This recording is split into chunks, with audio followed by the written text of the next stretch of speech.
back, everyone, to the Stogie Geek Show. This segment is brought to you by AJ Fernandez Cigars.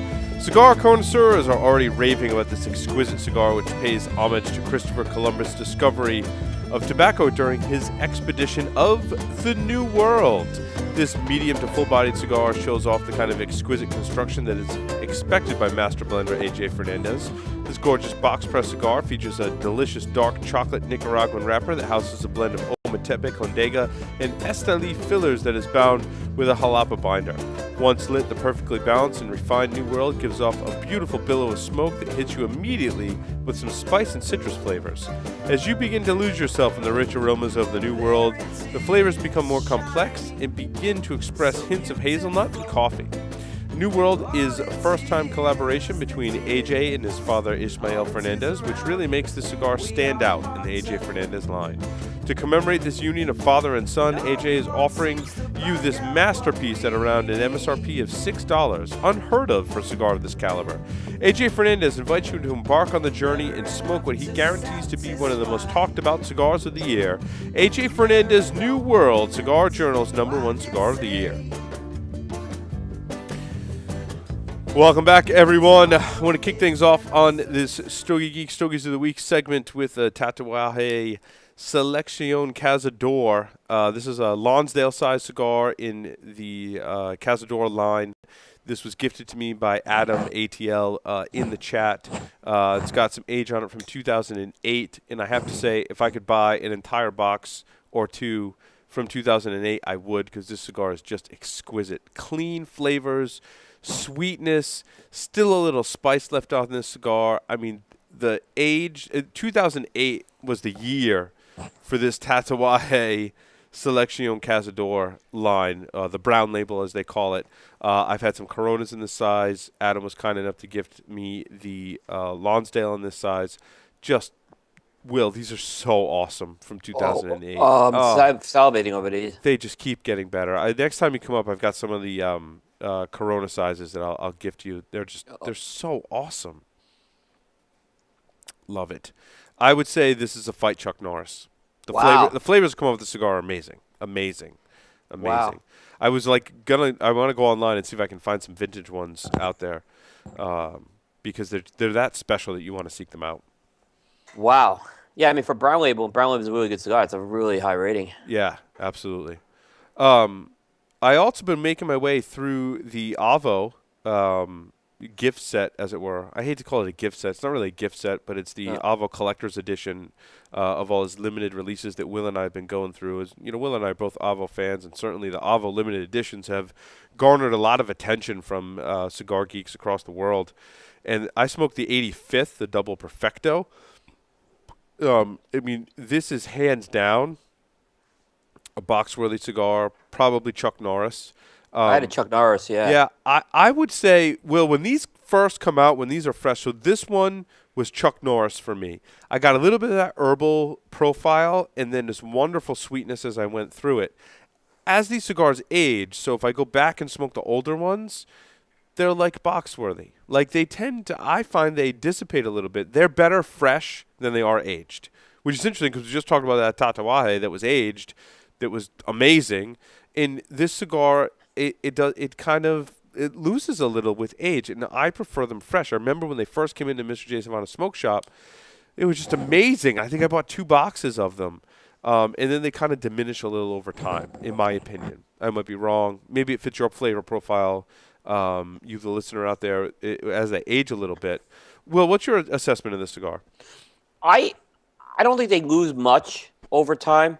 That 11, they may lose a little. I think it's a fair assessment. But when I had the one out of the sampler, I thought it was Chuck Norris. I mean, I thought it smoked fantastic. I agree. So, but I think this cigar, and I think we may have touched on this last week, it's deceivingly got more strengths than you might think. It does. Sneaky so when strong. you're done with it, you're going to feel it, which you wouldn't have expected. Because it starts off really light and has that herbal profile, and then kicks into high gear in the final third, man. Like hardcore.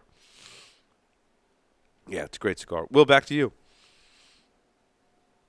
Okay. Actually, what I'll do is I'll talk about my smoke of the week because it's kind of a good segue. My Avo. Um, I smoked the Avo LE10 out of the sampler. Me too. Okay, so well, I'll do mine and we can do yours. Okay. Well, I think everyone knows this is my favorite Avo.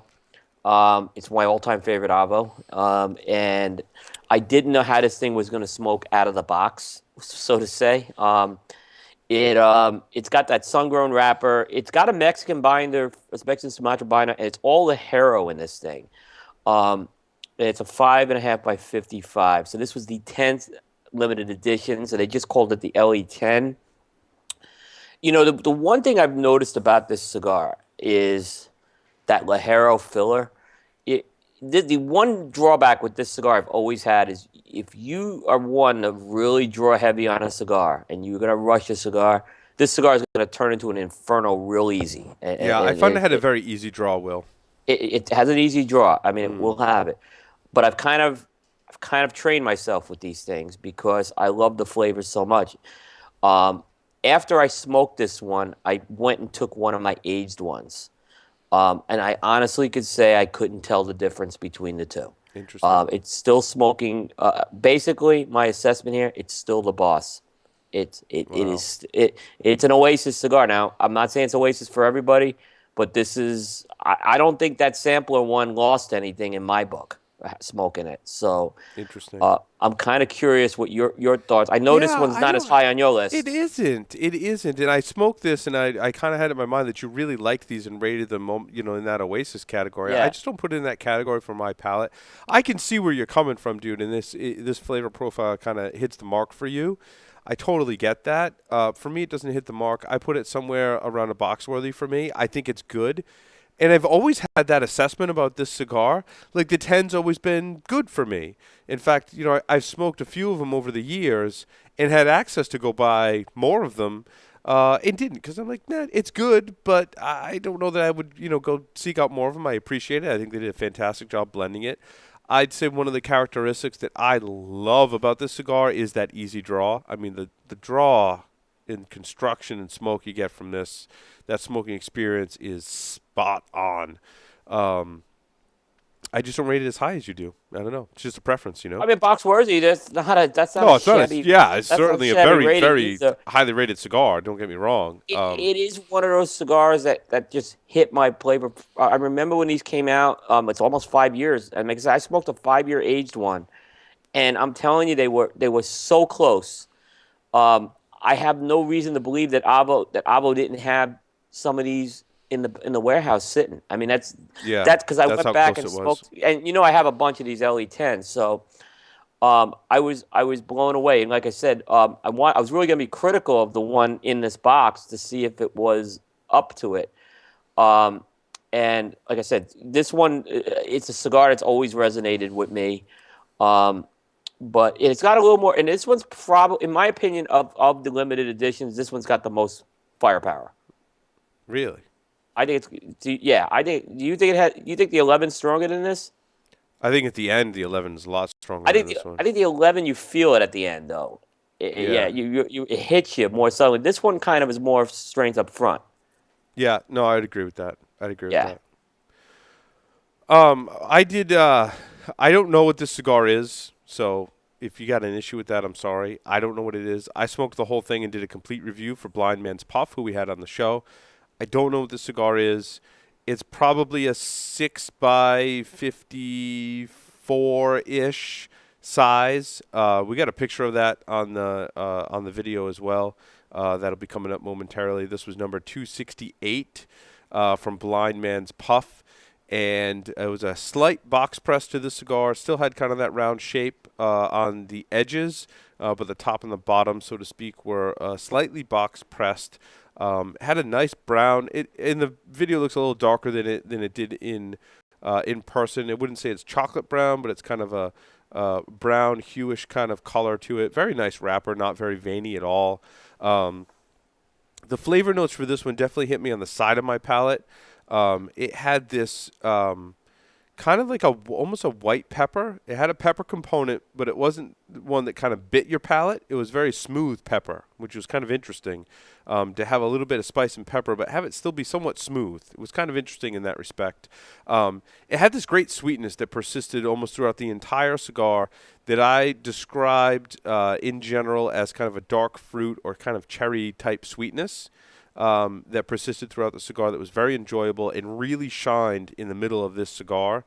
Wonderful cherry dark fruit sweetness that really, really resonated on the sides and the middle of your palate. It also had some wood notes in it as well. I got a little bit of oak, especially in the beginning. It finished pretty good. Overall, it was medium body. The end probably finished a little stronger and really kind of amped up in strength, but remained very, very smooth throughout. I would probably call this cigar for me. This was a 5 for me on the Stogie Geeks rating. I believe is what I rated it, and you'll find out more on Blind Man's Puff, and we'll reveal what this cigar was when they do the reveal as well. This was a lot of fun. I mean, they go into a lot more detail in every third of the cigar. We had to take a picture at every third, and you've done these reviews before. Yeah. And you actually give it a rating in terms of strength and body and your assessment of it through every third of it. So it was cool to do a more technical review than we typically do here on the show. So I really liked it. I don't know, Will, if you had number 268 or not, because I know you're doing something for them as well. Yeah, I didn't have 268, but I'm looking at this cigar. I'm looking at your pictures of it on the Dropbox here. Yeah. I've seen this, and I cannot put my finger on what this cigar is. But I have no idea what it is. Yeah, I'm looking at it. I'm like, man, now your burn sucked. The burn wasn't bad. The pictures don't do it justice. Okay. I did construction-wise. I rated it pretty high. No, okay, there's no Paul syndrome. No, it had a great burn draw construction. You had a little bit of it. It was a little like jagged. Rough start. Yeah, the wrapper I think was I'm looking at somewhat how oily. you progress. It had a somewhat oily kind of wrapper on it, and it required a couple of touch-ups, but nothing out of the ordinary. This was a good burning draw construction-wise cigar. It's a soft press. It's a soft box press. It's a soft box press. It was definitely a soft box press for sure. For sure. I mean, yeah. Miami Anaranzas is coming to mind with this. I would say if I had to guess, there's Nicaraguan tobacco in it somewhere. I got a lot of that Nicaraguan tobacco flavors from it, for sure. Yeah. For sure. I wouldn't be surprised if it came out of Casa Fernandez, did you say? No, I'm thinking it might be I just said it. I'm thinking it might be Anaranzas by Miami Cigar. By Miami Cigar, yep. I'm just looking at it now. I'm just guessing. I have no idea what that cigar is. Yep. Cool. It was fun. Can't wait to figure out I have a what lot it of was. fun. Yeah, I did not have that one, though. Interesting. Do you want me to go again, Will, or do you want to? I got two more. Okay, So go ahead. Go ahead. All right, I'm going to probably take some crap on this one. I smoked the Tatuaje TAA 2014, and this isn't the first time I've had this cigar. Yep. I wasn't overly complimentary to this cigar when I reviewed it, and I took some crap. I think you reviewed it on the show. Yeah. Yeah, and if I've talked about, so I went back and in fact, people are saying you got to smoke it again, and I went back and smoked it again, and it's the fourth one he's released in this line. It's a 6x52. Now, 3 of the 4 have been broadleaf box presses. And then the 13 was based on the 10th anniversary brown label blend. So the 13th was like a different one. And my favorite's been the 12, which is the 6x50. People loved this cigar. I mean, people were going ape for this cigar, this 2014 one. And it's a good cigar. It's got some nice flavors. It's an average cigar in my book. It didn't blow me away like some of the other Tatuajes and some of the other TAAs did. I could not go higher than a $5 on this. It's an $11 cigar, and I wish I could know what I'm missing that everyone else is getting from this cigar, because I've pretty much been probably the most critical person I've seen of this cigar to date. Interesting. Most people have loved it, so I don't know. Maybe it could be me, but I'm sure people are going to still say I'm crazy with this one. But it's a $5. It's still a good cigar. and I could see it. I could see people liking it. I'm gonna have to try. I haven't tried this one. I'll see if I can pick up some more at the local shop that's TAA here. I think they're still around. Yeah, I see. I don't have a local shop that's TAA, so I either get them online or people give them to me. In fact, Adam gifted me a 2012 Oh, I love TAA, that cigar, which I and love. that I do. I love yeah, that cigar. the I can't wait to try 12. that again. Yeah, the 12 is fantastic. Now, they've aged well. I think those TAs have aged well. So, I have a few of these. If I get a few of these, I should say. I don't have a few, but if I get a few of these, put them in my humidor, I'm still willing to kind of bank on that just from Tatawahe's reputation with that. Cool. I made my way through some of the ones that Adam sent me, and of course now my computer's not cooperating. I smoked a Bolivar Belicoso Finos from 2013. This cigar, smoke of the week. There's a picture of it. It was just awesome. Great burn draw and construction on this. This thing poured flavors.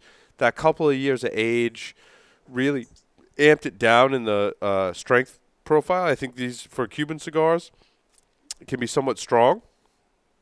For a Cuban cigar when they first come out, this one was perfect medium-bodied, just simply awesome. This is a fight Chuck Norris all day long.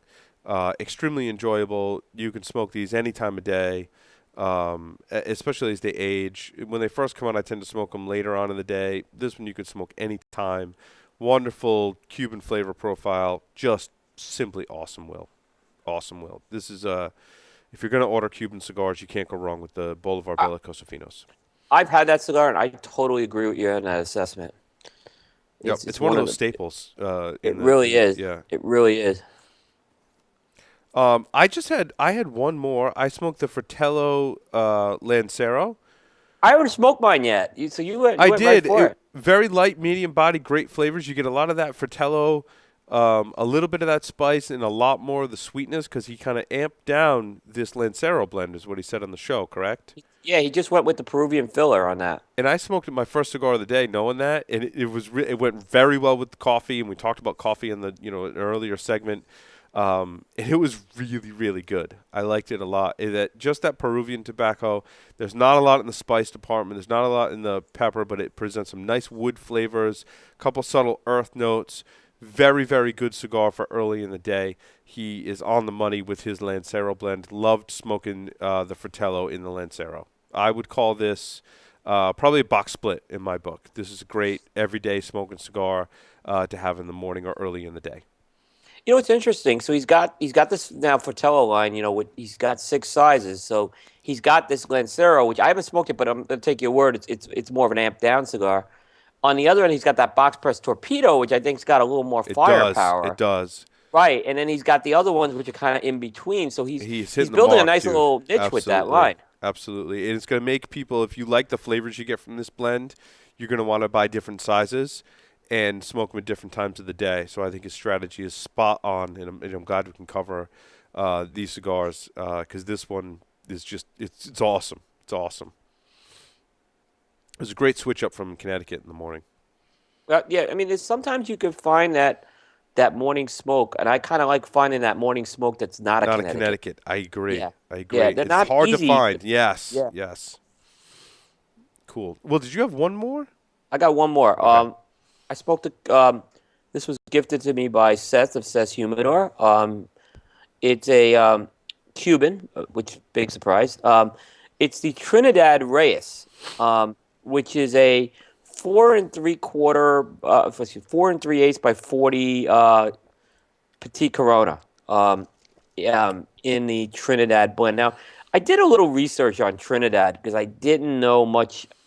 I knew of the brand, but I didn't know a little of the history of it. It's actually named for a city in Cuba, and it was really they put this cigar. This is kind of the folklore. Is that this was when they created this blend? It was put out to really address the American black market. So they were trying to go for something that they thought the American people would like. Interesting. And I could see it. I could definitely see it. It's not a fire-powered cigar. It's on the low end of medium, I'd say. It's got some nice notes. It had these chocolate notes, and that's kind of what reminded me a little more of the American profile with it. Nice herbal spice, a little bit of pepper. It's not an overly complex cigar that's going to do a lot of transitions. The chocolate's going to fade out towards the end. It's a nice cigar. I've had other sizes of this that I'd probably go for ahead of the Reyes, but I'd say it's still a try one if you like what the Trinidad line has brought. I think, and if you like a Petite Corona, I'd certainly encourage you to try it. It's a good cigar. It's just I like some of the other sizes, the longer sizes better in this blend. Cool. Adam's telling me that he did give me a 2014, so I'm going to have to review And you that. liked it. Yeah, I'm going to review that in the next show. Oh, he sent it to you. Now, it's very... I haven't smoked it yet. So you need to kind of... Yeah, I'm curious to see... Okay. And it will say 14 on the band. Yeah, so they're indicated on there, so... Yeah. Cool. So I'm really curious to see what you think of that. Well, we need a question. Yes.